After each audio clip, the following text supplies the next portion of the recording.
আজকে বৃষ্টিটা পড়ে দেখো কত সুন্দর লাগছে। একটু আগে তুফান বৃষ্টি, তারপর থেমে গেল বৃষ্টিটা। পুরো মেঘ, একদম মেঘলা হয়ে আছে। গাছগুলো চতুর্দিকে সবুজ হয়ে গেছে, খুব সুন্দর লাগছে দেখতে। দুপুরের দিকে প্রচণ্ড গরম ছিল, বিকেলের দিকে বৃষ্টি হলো, ঝাঁপিয়ে বৃষ্টি এলো, আর বৃষ্টি এসে একদম ঠান্ডা ওয়েদার করে দিল।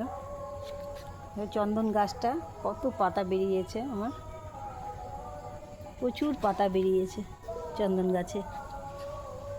এই বর্ষাকালে প্রচুর পাতা বেরোয় চন্দন গাছটাতে। আবার যখন গরম পড়বে তখন সব পাতাগুলো শুকিয়ে যাবে, শুধু ডালগুলো দেখা যাবে, আর কিচ্ছু দেখা যাবে না। ওয়েদারটা দেখো কত সুন্দর লাগছে, মেঘটা। তাই আজকে চলে এলাম, বৃষ্টিটা ছাড়লো আর ছাদে চলে এলাম ঘুরতে।